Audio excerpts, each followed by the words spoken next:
Oh, is it off? Oh, okay. What does it say? 30 seconds? So it's like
from the studios of KPFK Pacifica Radio in Los Angeles, this is Uprising, and I'm Sonali. It's Wednesday, November 5th, 2014. Republicans win a decisive majority in the Senate and expand their hold over the House.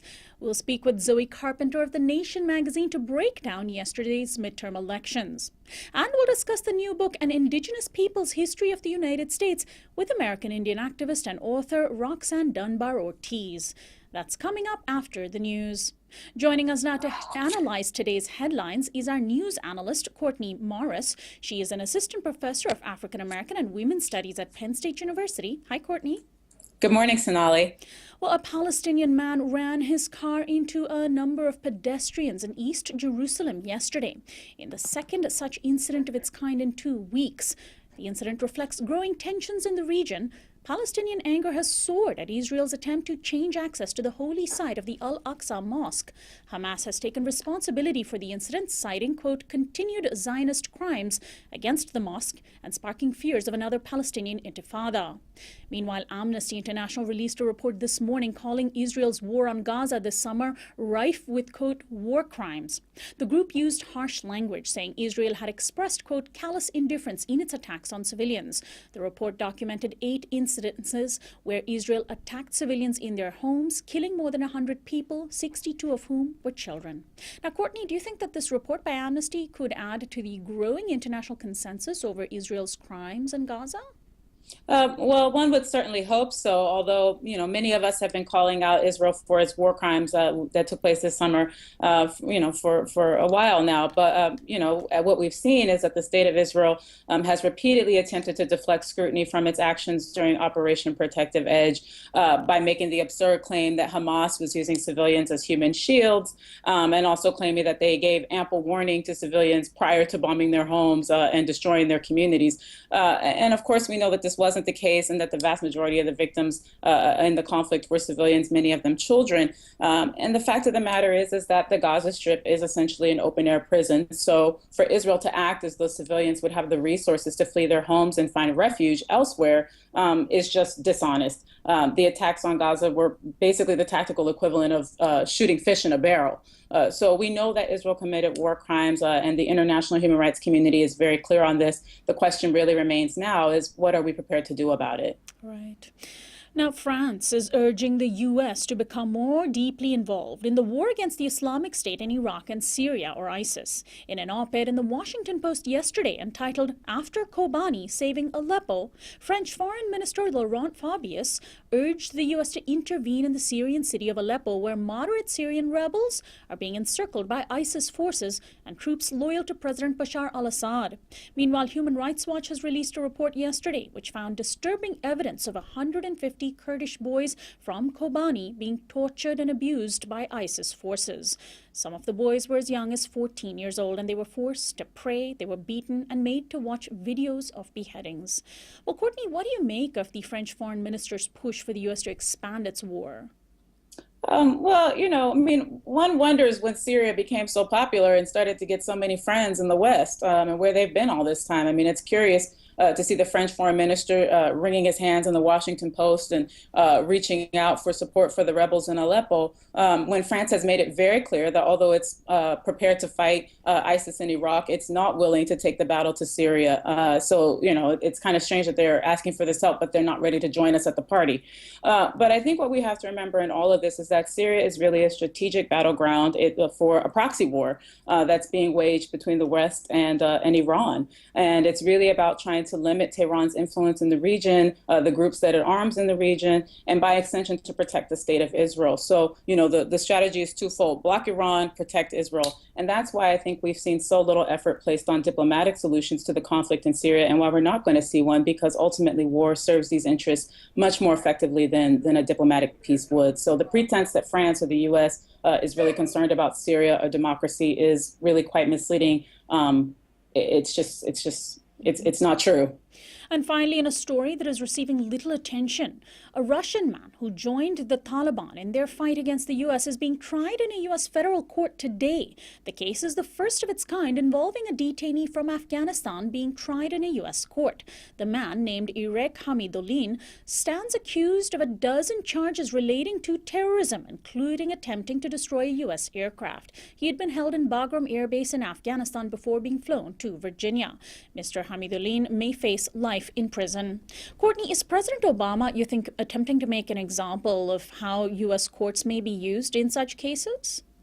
Well, certainly there have been a lot of questions in the international community about where these terrorists who are not considered, so-called terrorists who are not considered military combatants, and who therefore the same kinds of rules don't apply to them under the Geneva Convention in terms of prosecution. There's been a lot of question about what are the limits of U.S. prosecutorial power in trying these individuals, and I think that definitely President Obama is trying to make the case that the United States has the right and the power to prosecute these criminals in their own courts without oversight from anyone else. And certainly there's an attempt to make sure that this case is pushed through very quickly. Attorney General Eric Holder has said that the reason why they chose to have the case tried here in Virginia was that he felt that this would be the place where they would have where they would deliver the swiftest justice. Right. So it's not clear whether that's actually fair justice, if it's accurate justice, but it's swift justice. And so it's troubling and curious, but ultimately not surprising that this is the strategy that the Obama administration has chosen to take in this case. Well, Courtney, I want to thank you so much for joining us today. We'll talk to you again next week. Goodbye, Sonali. Courtney Morris is our daily Newsflash guest expert. She's an assistant professor of African American and Women's Studies at Penn State University. This is Uprising. And of course, the big news of the day is the results of the midterm elections, which we'll tackle when we come back from our break. Stay tuned.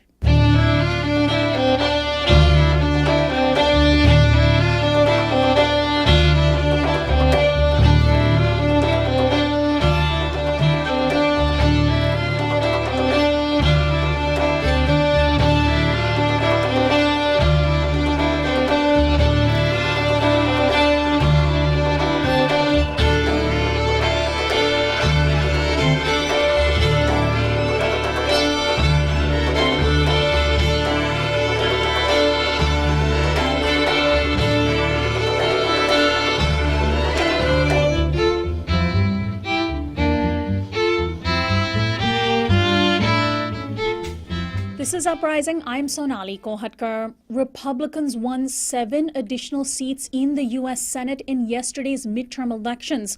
They also added 13 seats in the House, claiming a majority in both chambers of Congress. In fact, nearly every Senate race that was in question fell to the GOP. The last time a Democrat occupied the White House and faced an opposition Congress was in 1994 when Bill Clinton was president. Among the major losses for Democrats were Senator Mark Udall of Colorado and Senator Mark Begich of Alaska, who both lost to their Republican challengers. Even independent Greg Orman, who may have caucused with the Democrats, lost to Pat Roberts, in Kansas, that is. In Louisiana, neither Democrat Mary Landrieu nor Bill Cassidy, the Republican, won enough votes for a decisive victory, and so both will head into a runoff election in December. Among the governor's races were several upsets as well. Republicans won 3 solidly blue states: Illinois, Massachusetts, and Maryland. Scott Walker narrowly retained his seat in Wisconsin. In Pennsylvania, a Democrat claimed a sole victory with Tom Wolf ousting Republican Tom Corbett. In Vermont, neither incumbent Democrat Peter Shumlin nor Republican challenger Scott Milney won 50%, making the state legislature the arbiter of the race.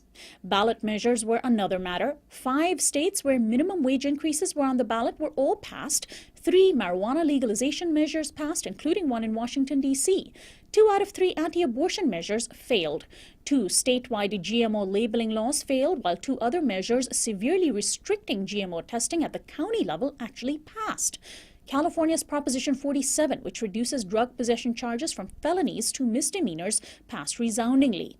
Voter turnout was predictably low. Exit polling suggested voters were angry about President Obama's performance over the poor state of the economy for working people. My guest is Zoe Carpenter. She's a reporter in the nation's Washington, D.C. bureau. She's written for Rolling Stone, Guernica, and the Poughkeepsie Journal. Welcome to Uprising, Zoe. Thanks for having me. So obviously the polls were predicting that the GOP would win the Senate, but were you surprised by the decisiveness of the win as the results rolled in yesterday? Many on the left, many progressives, saw what happened as an absolute disaster. You know, I wasn't all that surprised. I think it's certainly troubling thinking about the 2 years that we have ahead. However, the election map, just the simple geography was very difficult for the Democrats, trying to keep seats in states that were surprise swings in 2008 from red to blue. And then, we had candidates who had trouble articulating what they were really for on the Democratic side. And so I think in a climate where people are really frustrated with the status quo, not being able to present a very coherent vision for how you might change things, I think was a real trouble for Democrats, especially those running for the Senate. Now, how do you explain the fact that voters passed minimum wage laws in the same states as those same voters voted for Republicans in the Senate who are against raising the minimum wage? Right. That's a really interesting part of the story of the midterm elections, is that while Democratic candidates did very poorly, a lot of issues that are associated with left positions did very well. The minimum wage, marijuana legalization. I think part of that is it's just at some point basic issues of economic fairness transcend party lines. People understand that you can't get by on 725. And I think we have to credit a lot of the activism from low-wage workers for bringing that awareness. But in places like Arkansas, Tom Cotton, who was elected as a Republican to the Senate there, he had come around the minimum wage because it was obvious that it was so popular with voters. And so I think in small ways, perhaps, there are Republican candidates who are being pulled on those issues because they are broadly popular. I don't think that means that overall the GOP is growing any less extreme, but I think that's one small victory that progressives can be proud of this year, is that we've articulated the message around the minimum wage and some other issues fairly well. Now, the Center for Responsive Politics estimates that $3.67 billion was spent on this year's elections. That's a record high. How deeply do you think that impacted races? I mean, it seems as though when voters have issues put to them directly, they can clearly make decisions. But when they're deciding on individuals, it's easy to have an ad campaign that's super slick, that's paid for by lots of money, that convinces you, perhaps wrongly, that you might be the candidate for them. So it might be more difficult when there's more money in elections to make better decisions on candidates who reflect your values. Right. It's difficult to wade through all the noise of the advertisements and the mailers and the automated calls coming from so many different groups. And there's no check on the lies. You see inflations of the truth and then outright falsehoods coming from both sides, really. And the idea that money is speech is, to me, frankly, ridiculous idea, but one that has a lot of currency in the legal system right now and in the political system. And I think until that changes, corporate interests are just going to run the show here. And that's impacting both parties. If both parties have to appeal to big money, candidates from both parties are more likely to support policies that further increase the power of corporations. So let's look at the Senate makeup as it is. Not all of the results are in, but the GOP has already clearly won 52 seats. So they have their majority. Democrats a miserable 43. We know that the Louisiana seat is up in the air and won't be decided till December. What about the other seats? Any sense of how deep a majority the Republicans might win in the Senate? Well, certainly the Republican majority in the Senate will be sizable enough for them to get appropriations and other budgeting measures passed. You only need 50 votes for those. And so I think what we're going to see coming down the line is some really, really bad budgets if you care about funding for social services and education and things like that. Now that the House and the Senate are Republican controlled, they might go big and pass the Ryan budget, which would have really deep cuts. Or they might go for something that's a little bit more carefully crafted, that's not quite bad enough for the White House to veto, as it would certainly veto the Ryan budget, but it's still really bad in terms of cutting Social Security benefits through chain CPI and things like that. So but they won't have the 60 vote majority, which is needed to pass legislation in the Senate right now because of filibuster. So there might still be some gridlock in the Senate there. They won't just be able to pass anything they want, but I think budgeting is the real area where it's going to be a problem for the White House.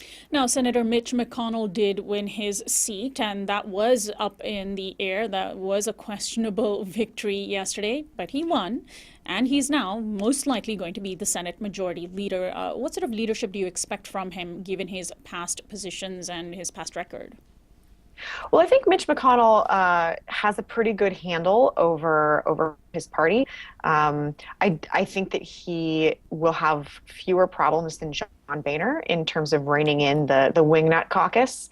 Ted Cruz did indicate that he might pose some sort of challenge to McConnell's leadership, and he could be joined in that by someone like Joni Ernst, who was elected in Iowa. But really, I don't think there's a strong enough faction of hardliners in the Senate to pose any real threat to McConnell. He has a relationship with someone like Rand Paul, who's more of the younger libertarian wing. So I think that he'll have the support from the rest of the party in the Senate. And yesterday on our program, we spoke with David Dayen, who suggested that a Republican-dominated Congress could find common cause with a Democratic president in the same way that Bill Clinton did on issues of welfare. In Obama's case, there could be a number of issues that they would find a common cause on and continue and actually pass legislation, and that it might have been those few Senate Democrats who were holding Obama back from going too far to the right. What do you make of that? Well, it depends on what you consider good policy. I think one example of something that could conceivably get done now would be a massive trade agreement like the Trans-Pacific Partnership. Right. And if you think that those sorts of free trade agreements are a good thing, then that sounds like progress. Something's getting done. But if you are someone who is concerned about the legacy of NAFTA, who's concerned about the legacy of the the South Korean free trade agreement, and who's concerned about the effects on jobs and the environment at home, then perhaps that isn't such a good thing. There is a very strong wing of the Democratic Party that is very pro-corporation and pro-entitlement reform. And so I think that on those sorts of issues, the White House will be pressured to compromise, but whether that's a good thing, whether compromise that leads to bad policy is a good thing, is something that I don't believe. Zoe, I'm wondering if you can comment also on the future of immigration policy. President Obama essentially put off his executive decision-making on easing immigration restrictions until after the elections. Now he has nothing to lose in his last 2 years of office with Republican control over the Senate and the House. And one might argue that Senator Mark Udall's loss in Colorado, where he had half the Latino electorate voting for him compared to the previous election, possibly because of this inaction on immigration, really might have been a clear example of the fallout from this decision to delay immigration. What do you think is going to lie in the next few months on immigration?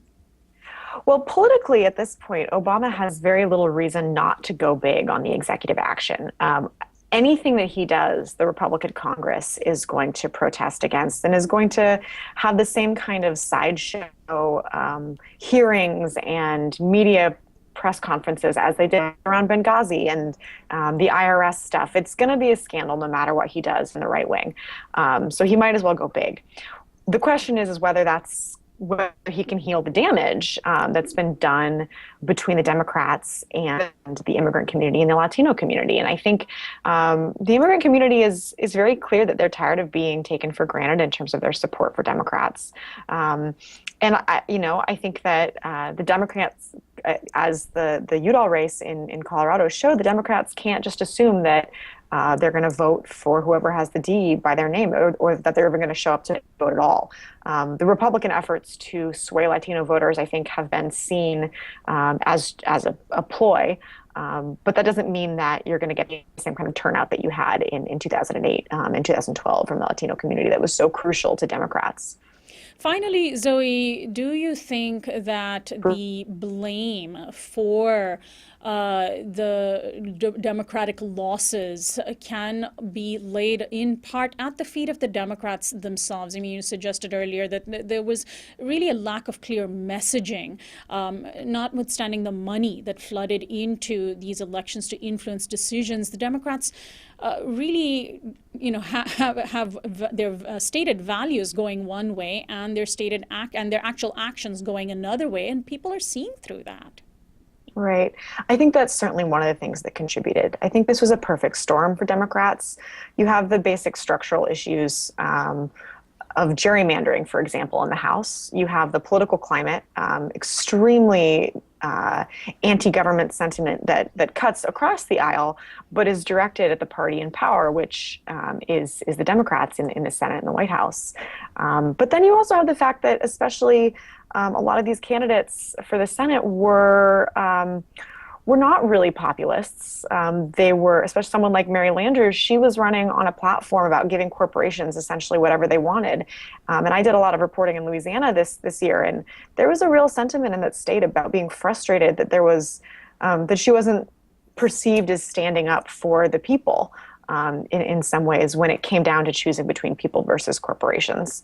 And I think that Democrats, in their eagerness to run away from the president, allowed the right wing to define the terms of the conversation, define what was important, whether it was Ebola, whether it was ISIS coming across the U.S.-Mexico border, those crazy conspiracy theories, or the Keystone Pipeline. You saw Democrats kind of towing the line that was set for them by the Republicans, and that I think made it difficult for voters to feel like there was a real reason to get up and support the Democrats, especially the incumbents. Well, Zoe, I want to thank you very much for joining us today. We will link to your writing in The Nation magazine on our website, uprisingwithsonali.com. Thanks so much. Thanks for having me. My guest is Zoe Carpenter. She's a reporter in The Nation magazine's Washington, D.C. bureau. She's written for Rolling Stone, Guernica, and the Poughkeepsie Journal. This is Uprising. When we come back, we'll spend the rest of the hour with author Roxanne Dunbar-Ortiz discussing her new book, The Indigenous People's History of the United States. Stay tuned.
Uprising, I'm Sonali Kolhatkar. You can now watch Uprising on Free Speech TV every weekday at 3 p.m. Pacific Time, 6 p.m. Eastern on Dish Network, Channel 9415, DirecTV Channel 348, and on Roku, which you can find out more about at roku.com. The TV version of the show also streams live on freespeech.org at those times. Now, we're currently not archiving the show online, but we are in the process of making that happen, and we'll let you know.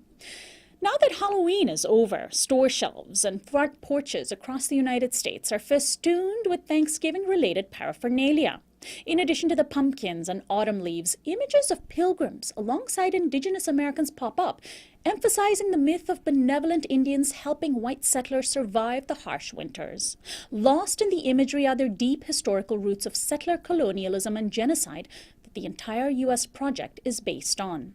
Attempting to bring that history to the forefront is American Indian activist and scholar Roxanne Dunbar-Ortiz. In her new book, An Indigenous People's History of the United States, Dunbar-Ortiz teases out the complex web of intersecting American policies and responses toward Native peoples that include land theft, dispossession, extermination, broken pledges, Christian missionaries, boarding schools, but also self-determination, resistance, and survival. Forgoing the standard eras that conventional U.S. history is broken down by, she instead identifies 4 distinct periods of documented genocidal programs, starting with what she calls the Jacksonian era of forced removal and culminating in the 1950s termination and relocation policies. Dunbar-Ortiz states that rather than her book being one that is told from a collective Indigenous people's perspectives, quote, this is a history of the United States.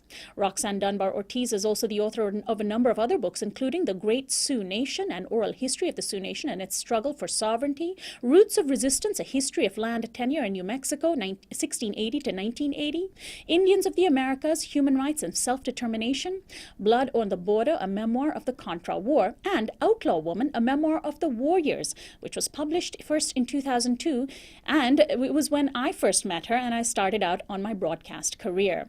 Roxanne Dunbar-Ortiz now joins me in studio, and it's such a pleasure to have you back on the program after all these years, Roxanne. Thank you, Sonali. It's really nice to be here. Thanks so much for joining us. So your newest book is called An Indigenous People's History of the United States, and it's a fascinating book. I haven't read anything like it, and I'm wondering if we can start first in talking about the terminology that you use in the book. You say that you choose to use Indigenous, Native, or Indian to describe people, and then communities or nations instead of the word tribes. Why did you sort of make that decision on terminology? Well, you know, it's not completely free of colonialist, settler colonialist terminology, because it, you know, some of the terms are familiar, like Indian or American Indian, and in legal terms, American Indian is a designation. So these are not negative terms. Of course, Native people would rather be called by their national names, like, you know, Cherokee, or and many times those names are colonial designations, like Sioux, but I use Sioux, and I explain it's Lakota, Dakota, but Sioux is okay, Chippewa, but I try to introduce as much as possible the actual names. Now, there are more than 500 federally recognized indigenous communities and nations in the U.S. today, comprising nearly 3 million people. Indigenous people have not disappeared. They're still here, as you point out very time and again in your book, but they are the descendants of 15 million inhabitants who populated this country, which just those numbers themselves are a testament to the sort of shocking level of extermination that took place. And I'm wondering if even looking at those numbers kind of convey the sense of the magnitude of history that's rarely discussed. Yes, and 3 million is a growth number, because the population was down to less than 1 million at the nadir, in the late 19th century. The Wounded Knee Massacre of 1890 sort of marks the, what people in the United States call the end of the trail, the last Indian. There was a kind of genocide and then a narrative genocide in history. So the resurgence in the 50s and 60s is sort of not explained, in history books. And I try to show how this was genocide, but of course Native people still exist. When genocide occurs, like the Holocaust, Jews didn't cease to exist as a people. Right. Cambodians still exist. Right. So, but with Native Americans, there's this tendency to just kill them off, and In our minds, as in well our as minds, yeah. as well as, of course, in reality, many were killed off. And I want to talk about the definitions of genocide in a little bit, but let's talk first about pre-colonial history, which I think it really sets the context and the stage for what happened with the U.S. project. You describe in your book how sophisticated Indigenous communities and nations were well before Europeans arrived. And I want to quote from your book. You say the total population of the American hemisphere was about 100 million at the end of the 15th century, with about 2/5 in North America, and that included Mexico. Central Mexico alone supported some 30 million people. I mean, this was at the same time as the population of Europe, which you point out as far east as the Ural Mountains, was only 50 million. I mean, that's amazing. How did this region sustain so many people at that time? Well, it's one of the seven, or three of the seven existing, actually 3 of the 9 existing agricultural civilizations are in the Americas. And of course, central Mexico is what's the largest in the world, and helped create by migrations the northeast and southeast of what is now the United States as great agricultural territories. These corn, beans, and squash as the food crops. And so these people were farmers, and they're, I like to use that word because I was raised by farmers. And rather than saying peasants or hunters or gatherers, these terms that are used to sort of take Native people out of a common understanding of who they were. They were farmers, and farmers usually don't have large armies, to defend themselves, so they're very vulnerable. And this is how, both the Spanish and the Anglo conquests of the Americas had to do with the kinds of resistance that Native people had to form that were not a part of their cultures before. They were very healthy. They lived long lives. The lifespan of people at that time was partly supported by excellent hygiene, which the Europeans always noted with some suspicion. Why are they bathing all the time? And this is how they kept themselves relatively disease-free as Exactly, well. The other part of the sophisticated aspect of the civilizations that existed and thrived in this country was the infrastructure that they built and the way in which they controlled their environment very carefully. Not the same way in which we see Western civilization controlling our environment today, but the kinds of forestry that was done, the roads, and the farming. You have a whole chapter on the centrality of corn to Indigenous communities. Was any of that sophistication even apparent to the European settlers? Well, it was. They were very impressed. I have an example of a French colonial in the early 17th century. After they had raided some Iroquois villages, they reported that they had destroyed 50 tons of corn. This was just 4 villages, 50 tons Wow. of corn stored. So they had storage. It wasn't just eating out of the garden every day. They had storage bins. They famously had also what was missing in Europe by this time, although it had existed before, is matriarchal, matrilineal cultures. And so matriarchy isn't just the opposite of patriarchy, with just women replacing men in a pyramid structure, but it's actually democracy. And so these societies were matriarchal, and women were in charge of the food supplies and the distribution of food and the land itself. So this arrangement is one of the things that was interrupted. So many things I try to show in that first chapter on the infrastructure is how it was broken down, and how the Spanish and the French and the Anglos, of course, in North America, simply appropriated all of that. The roads, our interstate highways right now, most of the highways are exactly where Native people had built roads all And over. roads meaning simply, pathways that were traversed a lot, but not necessarily paved. So And there were traders everywhere, exchanges, that were then broken down by colonialism and separated from each other, and trade all the way from Central America to the Great Lakes. So this has been known for a long, long time. It just it doesn't make it out of the sort of technical archaeological journals of what's been found in different sites, like tropical bird feathers used in ceremonies in Canada, in what is now today Canada, in the Great Lakes region, and these come from Mexico. They come from tropical areas. So suggesting that there was a vibrant trading happening between yeah. the nations that existed. The other big issue which gets us into that transition to settler colonialism is the relationship to the land, the relationship that Indigenous communities had to their land, and how did that relationship differ from how Europeans viewed the land and how they viewed land as private property, and that sort of, was that the basis of the colonial mindset?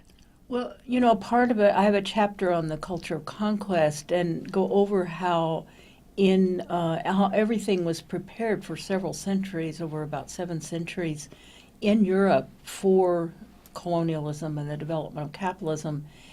And one of the things that occurred was the enclosure system, the commons. And also, the burning of the witches, the millions who were burned were mostly women, but it was matriarchal societies that existed before the Christian kingdoms, and that created a patriarchal order. So the Europeans, and especially the English, who had just finished their enclosure and had a surplus angry population of people who were unemployed, surplus labor in the mills, textile mills, and of course the fields were taken for agribusiness, sheep raising. And so this was the basis of modern capitalism.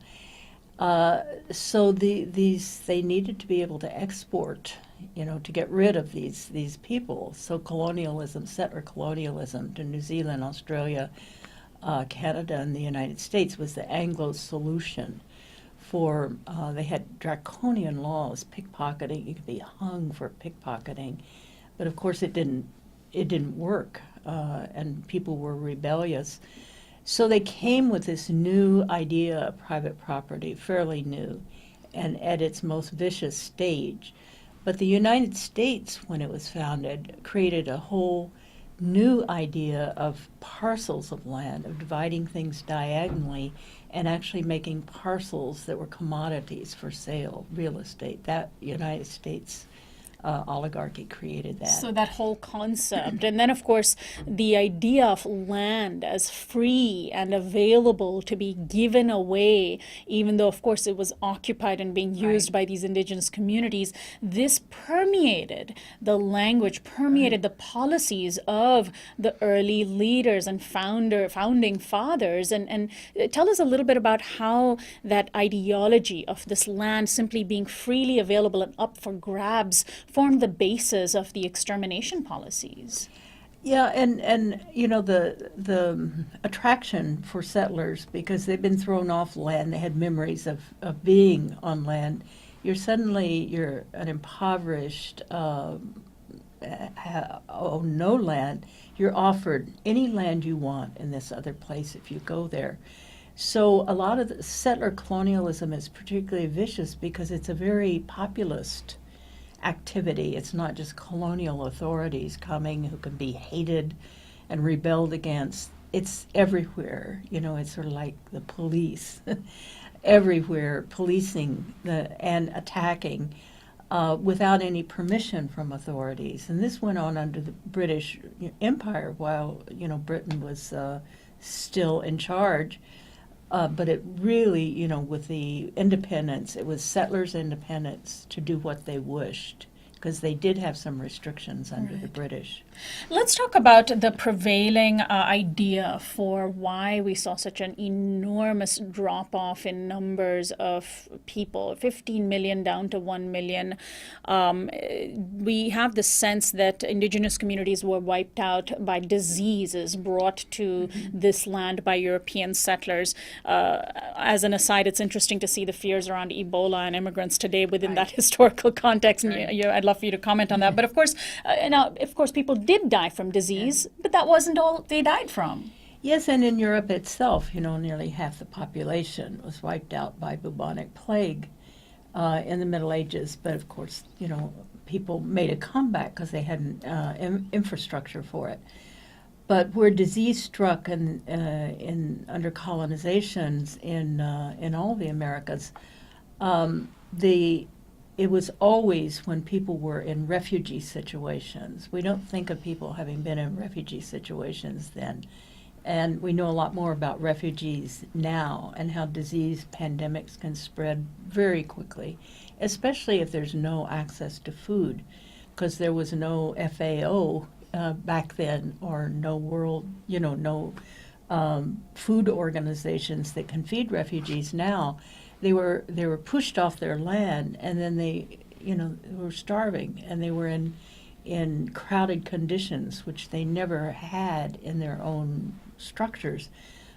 So diseases were particularly deadly in those kinds of circumstances. But it's still overrated. There was constant armed attacks and killing, and there was, there are descriptions of corpses piled high, in New England. In fact, Redskins, that term, is the term that the Puritans created to describe the bloody corpses of Indians. It means a dead, bloody corpse of an Indian, and that's why it's so horribly offensive. It is literally the metaphor of genocide. So the population declines also had to do with assimilation, because on these frontiers, of course, people did intermarry, but especially with enslaved Africans, because native towns and territories were refuges for Africans to, instead of maroons like in the Caribbean or Brazil, they tended to go to native communities. Well, they did also in the Caribbean, and they merged as peoples there. So the African population in the United States, African American descendants of slaves, are part Native people, but because of the color line, they're designated as Black, but they know their stories, many African Americans and many so-called white people are also, so there was also assimilation. And because the conditions were so bad to be an Indian, it wasn't like people were wanting, if they could pass, they could survive. And so a lot of women, would marry white men in order to their children to be safe. Now, so this issue of the attacks, the militarism, that legacy lives on today in the U.S. military in very grim ways. The U.S. military still uses terms such as Indian country, or for in country for short, as a wholly acceptable term to describe enemy territory. And of course, we all know the names of the hardware, the helicopters, given Indigenous nation names. And what does that signify about how little reconciliation there has been about this ugly history? And the fact that Obama, the administration, named Osama bin Laden Geronimo, Right. During the We killed Geronimo. That was the code name for Yeah. bin Laden during Right. the operation to kill him was Right. Geronimo. And also there are cases in the, for Guantanamo prisoners, military trials where they're using Native cases from the past as precedents. Wow. The Seminoles, they've used the Seminole case and also the Modoc in California as cases for identifying the status of an illegal combatant, a homo sacer who's outside the law, and anyone can kill that person. They have no rights. So those were some Native American cases in the early 19th century and the late 19th century that have been used. I think, what it indicates, naming things and wanting to have mascots, and this really kind of sick desire for people to adopt Indian children. They used to steal them too. It's a kind of sickness of colonialism. It's a fetish. So whole It's a peoples are fetishism. been turned into mascots, Yes, keepsakes. Exactly, and it's also a way of, as I see the Redskins, hanging on to that name, it's a triumphalism that they don't want to give up, and especially as white descendants of white settlers are think they're overwhelmed by immigrant populations and growth in populations. There are these things that are very meaningful that to many people seem ridiculous. Why would they? But they have the memory of colonialism. So I think it's really, my father's family is a settler family, Scots-Irish settler family. And I know that mentality very well, and I work with people like that. And to me, they're the most important people to be working with, the young people, because when they see their ancestors' role being duped and used to do horrible things to other people, they get very angry. So they're actually the most powerful allies once they understand. Now, in addition to the fans of the Washington football team, it's also U.S. scholars that are resistant, you point out in your book, to rethinking how history has been written, how the history of that period has been written. I started our conversation in the way in which we celebrate Thanksgiving each year, and this is part of what you call the U.S.'s origin story, this mythology that we build to justify the country's formation. And people who are very progressive in their outlooks still adopt these tropes every year for Thanksgiving, but so do scholars. And I want to quote from your book.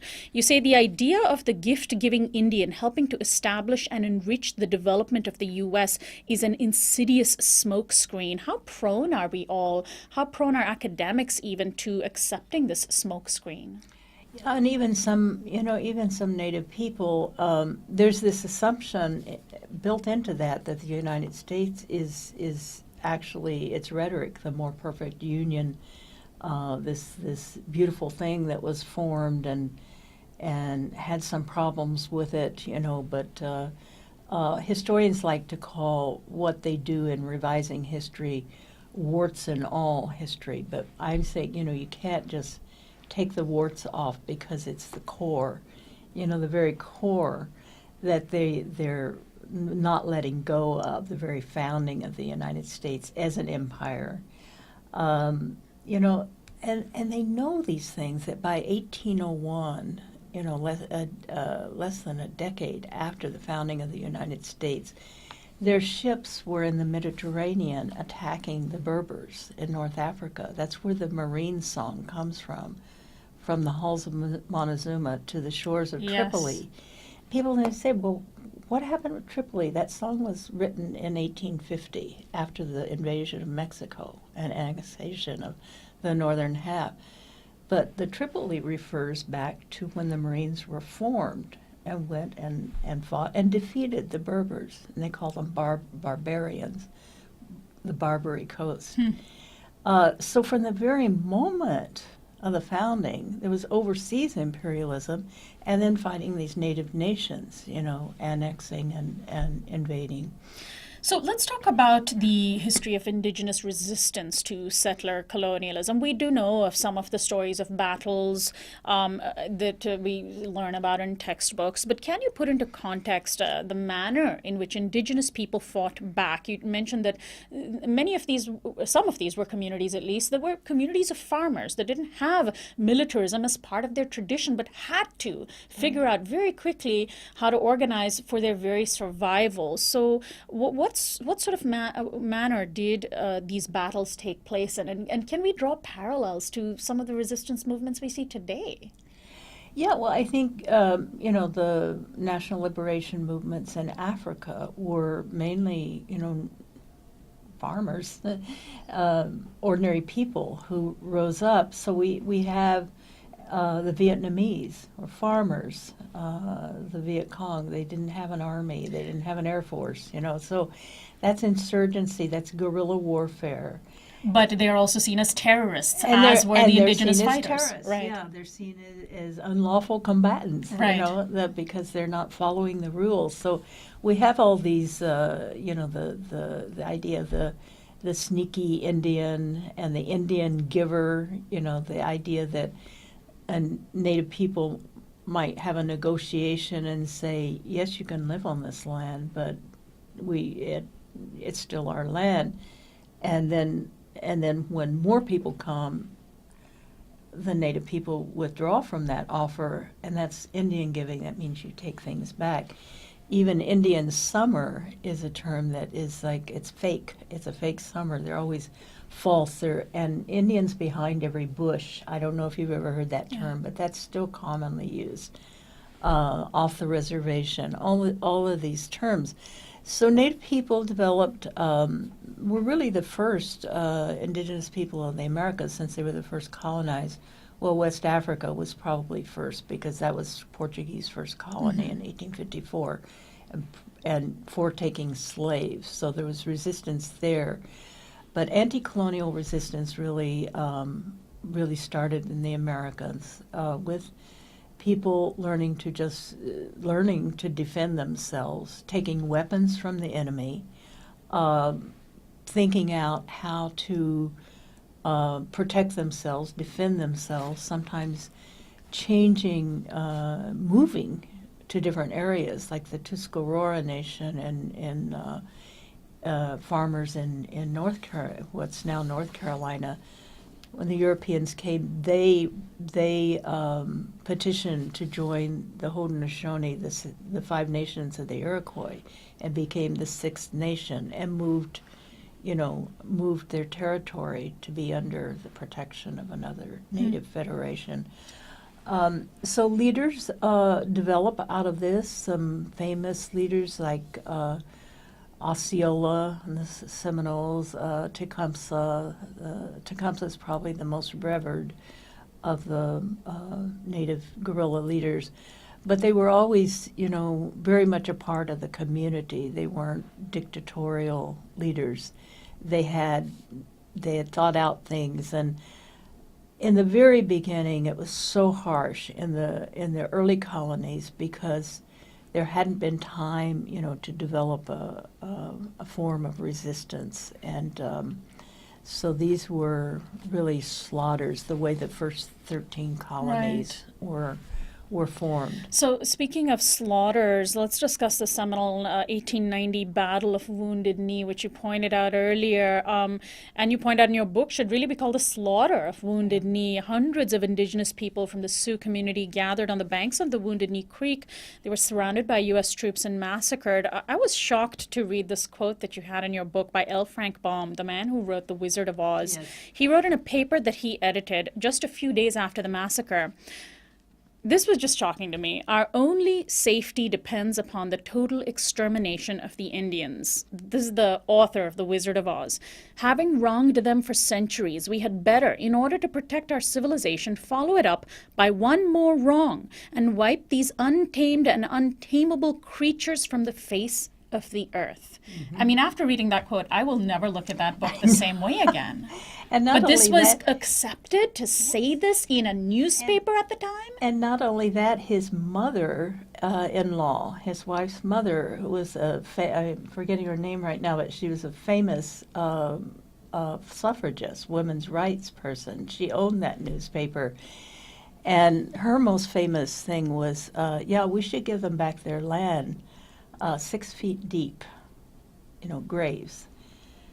And so there's almost no one that's untainted. The beloved Walt Whitman, the beatnik's idol, it's very hard to convince people differently. They say, well, you're judging people from a different time. I say, well, it's written into that poetry. It's a poetry of victory. It's a poetry of nationalism that you're still embracing. Yes, it's of that time, but why should why should they be given a seize it? pass, Yeah. right? I mean, and so this is the problem, that there hasn't been a reconciliation. And your book goes a very long way towards clarifying some of this history. And I'm wondering, I want to go back to what we started with, which is seeing what was done to Native peoples as genocide. The UN Convention on Genocide is a very clear definition of how one can see what is a genocide. Now, it was, I understand it's not retroactive, but because that convention was, of course, passed in modern times.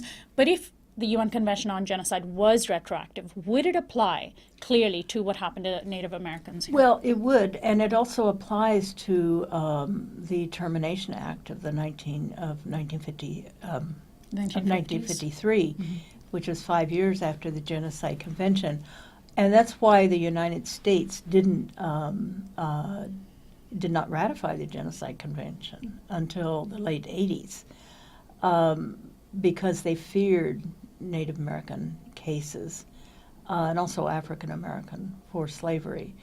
Paul Robeson, the great singer Paul Robeson, and others went to the United Nations in the 1950s with a document, We Charge Genocide, based on the Genocide Convention. But people get confused about what is genocide, and thinking it's just simply wiping everyone out.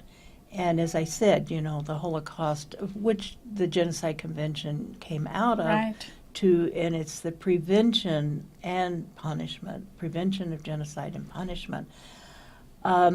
It has to do with national, ethnic, linguistic minorities, groups, not necessarily minorities, but peoples, collective peoples, and destroying their existence in such a way that they can no longer continue as a people. And it's not just that that's accomplished, it's the attempt that is genocide, the charge of genocide, the attempt and the policy. So having the intention and pursuing policies. Even if they don't succeed, which they never do completely. Right. And then something like, the Cambodian mass murder, it is, one of the worst ever, doesn't really come under the Genocide Convention because it was, a national, an internal national situation.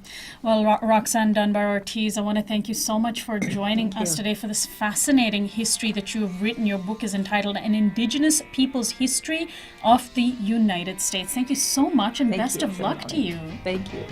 And that does it for our program today. You've been listening to and watching Uprising. Bipasha Shom is our producer and program director. Haya Radwan, Camilo Ramirez, and Christian Beck are our interns. Alexander Hobbs is our technical director. Teddy Robinson and Jonathan Alexander are our audio engineers. Our theme music is by Quetzal. You can find us online at uprisingwithsonali.com. We're also on Facebook, Twitter, and YouTube under the handle Uprising Radio. I'm Sonali Kolhatkar, host and executive producer of Uprising. I'll see you tomorrow.